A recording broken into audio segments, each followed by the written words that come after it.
भागलपुर के रकाबगंज स्थित एक शिक्षण संस्थान में महान साहित्यकार मुंशी प्रेमचंद की जयंती समारोह श्रद्धा और उत्साह के साथ मनाई गई। कार्यक्रम की शुरुआत मुंशी प्रेमचंद के तैलचित्र पर पुष्पांजलि अर्पित कर उन्हें श्रद्धांजलि देने के साथ हुई। इस अवसर पर आयोजित संगोष्ठी में वक्ताओं ने मुंशी प्रेमचंद के उपन्यासों और साहित्यिक योगदान पर विस्तार से चर्चा की। उन्होंने कहा कि प्रेमचंद ने अपनी लेखनी के माध्यम से समाज की कुरीतियों, शोषण और अन्याय के खिलाफ आवाज बुलंद की तथा आम लोगों की पीड़ा को अपनी रचनाओं में जीवंत रूप से प्रस्तुत किया। वक्ताओं ने कहा कि आज के दौर में भी प्रेमचंद की साहित्य की प्रासंगिकता बनी हुई है। उनकी रचनाएं हमें सामाजिक समानता, नैतिकता, मानवता और संघर्ष का संदेश देते हैं। उन्होंने साहित्य को समाज जागरण का सशक्त माध्यम बनाया और अपनी लेखनी से देशवासियों में चेतना जगाने का कार्य किया। कार्यक्रम में उपस्थित साहित्य प्रेमियों और शिक्षकों ने मुंशी प्रेमचंद को हिंदी साहित्य की अमूल्य धरोहर बताते हुए उनके विचारों को नई पीढ़ी तक पहुंचाने का संकल्प लिया। प्रेमचंद संरक्षण जयंती समारोह मनाया जा रहा है। क्या आज के समय में क्या प्रासंगिकता है जो आज इस तरह कार्यक्रम किया जा रहा है? देखिए, प्रेमचंद हमारे भारतीय साहित्य का एक अमूल्य निधि है, जो जाकर के जो है कि उन्होंने उनके कलम के द्वारा इतना चीज रचना किया गया है। उस रचना के आधार पर यदि देखा जाए तो उसमें यथार्थवादी है, मानवीय मूल्यों का जो है उसमें सिद्धांत बताया गया है।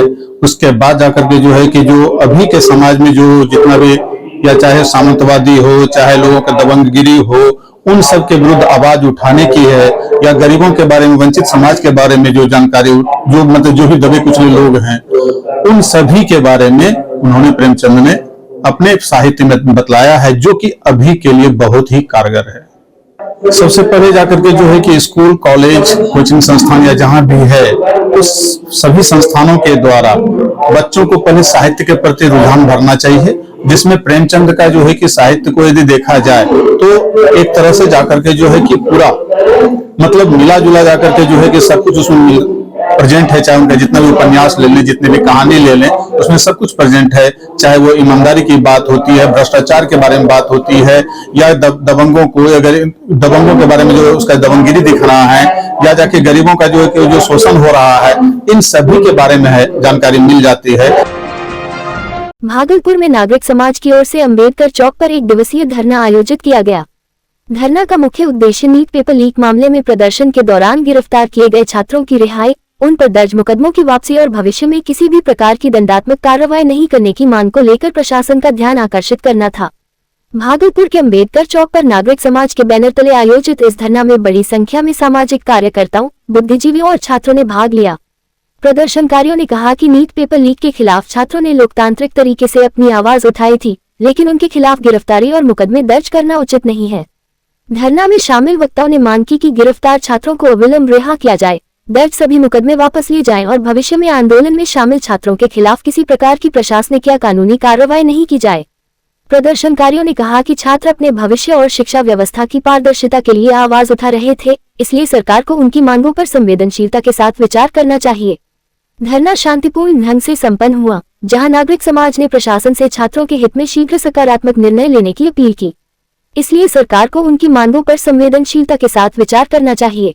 आज भागलपुर नागरिक समाज की ओर से हम लोग धरना पर बैठे हैं और धरना का ये उद्देश्य है कि जो छात्रों की गिरफ्तारी हुई है छात्र आंदोलन के दरमियान, जिसके लिए सरकार ने वादा भी किया कि सारे मुकदमे वापस हो जाएंगे, भविष्य पर भी उन पर कोई कार्रवाई नहीं की जाएगी। तो ये सारा वादा जो किया गया, तो ये वादा सरकार पूरा नहीं कर रही है। तो आंदोलन के क्रम में जो वादा किया गया, अगर इसी तरह से वादा खिलाफी सरकार करती रहेगी तो जो भी आंदोलन होगा उस पर बुरा असर पड़ेगा और लोग सरकार के किए गए वादे पर विश्वास नहीं करेंगे। इसलिए हम लोग ये कह रहे हैं कि जल्द से जल्द इन जो गिरफ्तार छात्र हैं इनको जल्दी से जल्दी बिना शर्त रिहा कीजिए, सारे मुकदमे वापस लीजिए। इसको लेकर के आज हम लोग यहाँ धरना पर बैठे हुए हैं। भागलपुर के तातारपुर थाना परिसर में आगामी चेहल्लुम पर्व 2026 को लेकर शुक्रवार को शांति समिति की बैठक आयोजित की गई। बैठक में थाना क्षेत्र के शांति समिति के सदस्यों, गणमान्य नागरिकों एवं जनप्रतिनिधियों को आमंत्रित किया गया। बैठक में पर्व को शांतिपूर्ण, सौहार्दपूर्ण और भाईचारे के माहौल में संपन्न कराने पर चर्चा की गई। पुलिस अधिकारियों ने सभी उपस्थित लोगों से सहयोग की अपील करते हुए कहा कि किसी भी प्रकार की अफवाह पर ध्यान न दें और किसी भी संदिग्ध गतिविधि की सूचना तुरंत पुलिस को दें। बैठक में मौजूद लोगों ने भी अपने अपने सुझाव दिए और प्रशासन को पूर्ण सहयोग का भरोसा दिलाया। तातारपुर थाना पुलिस ने सभी से आपसी समन्वय बनाए रखते हुए चेहल्लुम पर्व को शांति एवं सौहार्द के साथ मनाने की अपील की।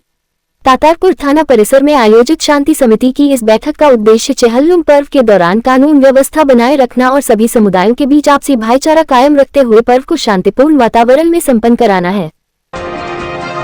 भागलपुर के लाजपत पार्क स्थित 4 बिहार एनसीसी बटालियन परिसर में जीवन जागृति सोसाइटी की ओर से एनसीसी कैडेटों के लिए सीपीआर यानी कार्डियोपल्मोनरी रिससिटेशन प्रशिक्षण कार्यक्रम आयोजित किया गया। शिशु रोग विशेषज्ञ एवं जीवन जागृति सोसाइटी के राष्ट्रीय अध्यक्ष डॉक्टर अजय कुमार सिंह ने सड़क दुर्घटना, डूबने या हृदय गति रुकने जैसी आपात स्थितियों में सीपीआर देने की सही तकनीक का व्यावहारिक प्रशिक्षण दिया। उन्होंने रक्तस्राव रोकने और घरेलू संसाधनों से अस्थायी स्ट्रेचर बनाने के तरीके भी बताए। कैडेटों ने डमी पर अभ्यास कर प्रशिक्षण प्राप्त किया। कार्यक्रम के अंत में 4 बिहार बटालियन के अधिकारियों ने डॉक्टर सिंह का आभार जताते हुए इस प्रशिक्षण को जनहित में बेहद उपयोगी बताया। आज हम लोग एनसीसी 4th बटालियन में आए हुए हैं। एनसी कैडेट को एनसीसी कैडेट ये माना जाता है कि वो उसको समाज के प्रति जो है वो जागरूक है, वो समाज के लिए कुछ करना चाहता है। तो ऐसे लोगों को ज़्यादा से ज़्यादा, आम लोगों को भी ज़्यादा से ज़्यादा सीपीआर की ट्रेनिंग होनी चाहिए, क्योंकि सीपीआर के बिना जान चली जाती है। यदि सीखा रहेगा सीपीआर तो 100 में 50 से 60 आदमी की जान बच सकती है, जो मौत होना निश्चित था। तो सीपीआर को इसीलिए हम लोग लगातार ये प्रयास रहता है कि ज़्यादा से ज़्यादा लोग सीपीआर सीखें और जो मौत को जो है वो टाला जा सके, उसकी ज़िंदगी बच जाए, उसका घर आबाद रहे, यही मुख्य उद्देश्य है। आज डॉक्टर अजय सिंह सर ने बहुत अच्छे से बताया कि सीपीआर कैसे देना है, किस स्थिति में देना है, कहाँ पे ज़रूरत होती है। अगर कोई पानी में डूब जाता है उस स्थिति में भी सीपीआर देते हैं, और यदि कोई बेहोश हो, उसकी सांसें ना चल रही हो और धड़कन ना चल रही हो तो उसे चेक करके एबीसी मेथड द्वारा उसको सीपीआर दिया जाता है। और भी बहुत सारे प्रोसेस हैं। नवगछिया में बस स्टैंड के स्थानांतरण को लेकर विवाद गहरा गया है। प्रशासन जहां नए बस स्टैंड से परिचालन शुरू कराने की तैयारी में है, वहीं बस संचालक इसका विरोध कर रहे हैं। नवगछिया प्रशासन ने नगर निगम कार्यालय के पीछे नए बस स्टैंड से बसों का परिचालन शुरू करने का निर्णय लिया है। एसडीएम के अनुसार इससे शहर की यातायात व्यवस्था बेहतर होगी और जाम की समस्या कम होगी। लेकिन लाइसेंसधारी बस संचालकों और वाहन मालिकों ने इस फैसले का विरोध किया है। उनका कहना है कि पुराने बस स्टैंड की व्यवस्था बेहतर थी और नए स्थान पर बस स्टैंड बनने से यात्रियों को परेशानी होगी तथा उनके व्यवसाय पर भी असर पड़ेगा। बस संचालकों ने प्रशासन से पुराने बस स्टैंड को ही जारी रखने की मांग की है। अब सभी की नजर प्रशासन के अगले फैसले पर टिकी हुई है। उसके बाद नवगछिया जाने के बाद एक टाइम पर 3 गाड़ी 4 गाड़ी सब गाड़ी लड़ जाता है। वहाँ से संभव भी नहीं हो पाएगा। और यहाँ से जो भी 5 मिनट बचा हुआ है समय, यहाँ से सब अपना समय निकल जाता है। नवगछिया जाने के बाद जो है ना, अपना मार्जिन देखिए 5 मिनट 2 मिनट 4 मिनट 10 मिनट, जिसको जितना मार्जिन हुआ उतना मार्जिन में सब निकल जाता है। चमक रहा है। हाँ बताइए क्या परेशानी? सबसे बड़ी परेशानी ये है कि मधेपुरा जिला जाने वाली जितनी गाड़ी है, कल एमबीआई साहब बोले कि खगड़िया लाइन पे लगाने के लिए गाड़ी इतनी मात्रा में है कि वहाँ लग नहीं सकता। और रही बात नवगछिया जाने के बाद उस गाड़ी का रोटेशन खत्म हो जाएगा, जिसका कारण परेशानी है कि सीएनजी वाला सब पास ऑटोमेटिक लेके भाग जाएगा। से बस स्टैंड को स्थानांतरण किया गया है, क्या कुछ कहना? हाँ, जैसे कि आप बता रहे हैं, जब विक्रमशिला पुल टूटा था तो ऐसी आपात की स्थिति में हम लोगों ने विधि व्यवस्था को देखते हुए अस्थायी बस संचालन के लिए एक बस पड़ाव का निर्माण किया गया था, जो कि जियो पेट्रोल पंप जो हमारा NH 131B है उसके निकट बनाया गया था। तो सर, इसमें ड्राइवरों के द्वारा जो विरोध किया जा रहा है कि वहाँ पर जगह नहीं है नवगछिया स्टैंड में। हाँ, उसके लिए कुछ 3-4 बातें जो मैं कहना चाहूँगा। पहला ये था कि क्योंकि पूर्व में बसों का जो पड़ाव था वो NH 131B पे नहीं था, वो बस इस विधि व्यवस्था को देखते हुए बनाया गया था, तो ये कोई स्थायी प्रक्रिया नहीं थी। तो आज कभी ना कभी तो उसको हम लोग को बंद करना ही था। और जैसे कि आपके द्वारा बताया जा रहा है कि कुछ बस चालक है जो विरोध कर रहे हैं, तो ये पूर्णतः गलत है। इस पे हम सभी लोगों ने परसों एक मीटिंग करी थी, जो नया बस अड्डा है हमारा नगर परिषद वाला, वहाँ पे सभी बस ड्राइवर्स, बस चालक एवं सभी जो हमारी पंजीकृत एजेंसीज है, सबकी सहमति लेने के उपरांत ही यह निर्णय लिया गया। और कहीं ना कहीं इस निर्णय को लेने में उन लोगों की भी एक बहुत महत्वपूर्ण भूमिका थी। भागलपुर के मारवाड़ी कॉलेज में गुरु पूर्णिमा के अवसर पर छात्र राष्ट्रीय लोक मोर्चा की ओर से आरोहण छात्र प्रतिभा समारोह 2026 का भव्य आयोजन किया गया। कार्यक्रम का शुभारंभ दीप प्रज्वलन, कुलगीत और डॉक्टर सर्वपल्ली राधाकृष्णन के चित्र पर पुष्पांजलि अर्पित कर किया गया। इस दौरान मारवाड़ी कॉलेज के प्राचार्य प्रोफेसर डॉक्टर संजय झा सहित राष्ट्रीय लोक मोर्चा के कई पदाधिकारी मौजूद रहे। वक्ताओं ने गुरु पूर्णिमा के महत्व, शिक्षा के मूल्यों और युवाओं की राष्ट्र निर्माण में भूमिका पर अपने विचार रखे। कार्यक्रम में क्विज प्रतियोगिता और सांस्कृतिक प्रस्तुतियां भी आयोजित की गई, जिसमें बड़ी संख्या में छात्र छात्राओं ने भाग लिया। उत्कृष्ट प्रतिभागियों को मोमेंटो, मेडल और प्रमाण पत्र देकर सम्मानित किया गया। आयोजकों ने भविष्य में भी ऐसे रचनात्मक कार्यक्रम आयोजित करने की बात कही। सैकड़ों छात्र छात्राओं की सहभागिता के साथ आरोहण छात्र प्रतिभा समारोह 2026 सफलतापूर्वक संपन्न हुआ। भागलपुर के कोतवाली थाना क्षेत्र स्थित लोहिया पुल पर 6 वर्षीय बच्चे के गले से सोने की चक्की झपटने का प्रयास एक ठेला चालक की सतर्कता से विफल हो गया। गोराडीह के कालिकापुर निवासी रुक्मिणी देवी अपने बेटे के साथ खरीदारी कर लौट रही थी, तभी एक युवक ने बच्चे के गले से चक्की निकालने की कोशिश की। ठेला चालक भगवत यादव ने आरोपी को देखकर शोर मचाया, जिसके बाद स्थानीय लोगों ने उसका पीछा किया, लेकिन वह मुजाहिदपुर की ओर फरार हो गया। सूचना पर पुलिस मौके पर पहुंची और सीसीटीवी फुटेज के आधार पर आरोपी की तलाश शुरू कर दी है। लगातार हो रही ऐसी घटनाओं के बाद स्थानीय लोगों ने लोहिया पुल इलाके में पुलिस गश्त बढ़ाने की मांग की है।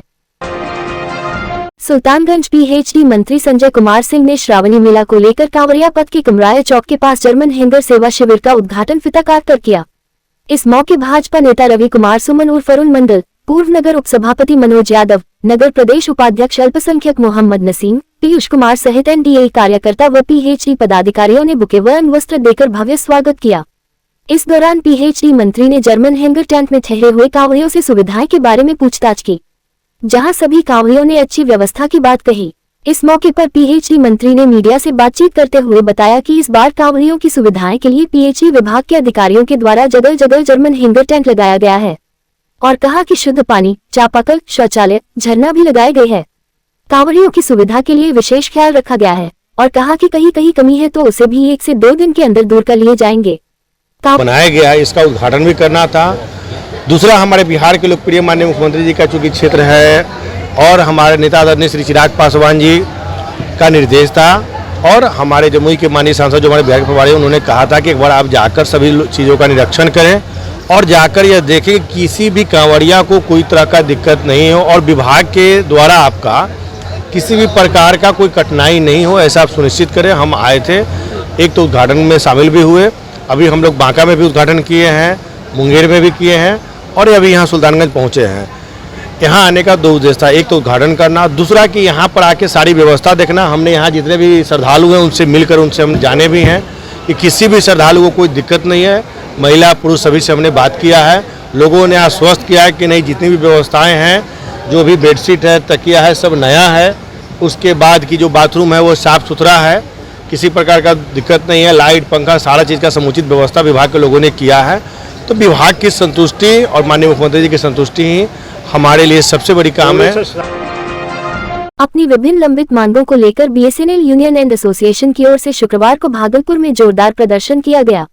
इस प्रदर्शन में दर्जनों कर्मचारी और पदाधिकारी मौजूद रहे। उन्होंने अपनी मांगों के समर्थन में नारेबाजी करते हुए संगठन की एकजुटता का परिचय दिया। प्रदर्शन के दौरान कर्मचारियों ने कहा कि लंबे समय से उनकी कई मांगें लंबित हैं, लेकिन अब तक उन पर कोई ठोस कार्रवाई नहीं की गई है। इसी के विरोध में संयुक्त मोर्चा के बैनर तले ही प्रदर्शन आयोजित किया गया।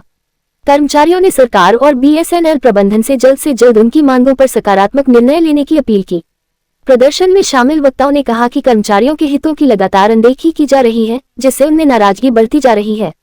उन्होंने चेतावनी दी कि यदि उनकी मांगों पर शीघ्र विचार नहीं किया गया तो आंदोलन को और व्यापक। मुद्दा ये है कि अभी जो पायलट प्रोजेक्ट चल रहा है उत्तराखंड में, वो चल रहा है कि ब्लॉक लेवल तक यहाँ के कर्मचारियों अधिकारी को ब्लॉक लेवल पर बैठाने का, पंचायत लेवल पर बैठाने का प्लान चल रहा है। तो अगर ब्लॉक लेवल पे 90% से लगभग कर्मचारी और अधिकारी को शिफ्ट करने का बात चल रहा है, तो अगर शहर वाले एरिया से हम 80% रेवेन्यू हम शहर वाले एरिया से कमा रहे हैं और 20% रेवेन्यू हम गांव वाले एरिया से कमा रहे हैं। 90% अगर यहाँ के कर्मचारी और अधिकारी शिफ्ट हो जाएंगे रूरल एरिया में, गांव वाले एरिया में, तो हमारा रेवेन्यू तो वहाँ 20% ही हम कमा रहे हैं। यहाँ क्या होगा कि यहाँ जो 10% कर्मचारी अधिकारी रहेंगे वो पूरी तरह से यहाँ के नेटवर्क को डाउन करने के चक्कर में है, क्योंकि 10% कर्मचारी अधिकारी तो यहाँ मेंटेन नहीं कर पाएंगे जो सिटी एरिया, और हमारा रेवेन्यू 80% का है यहाँ पे।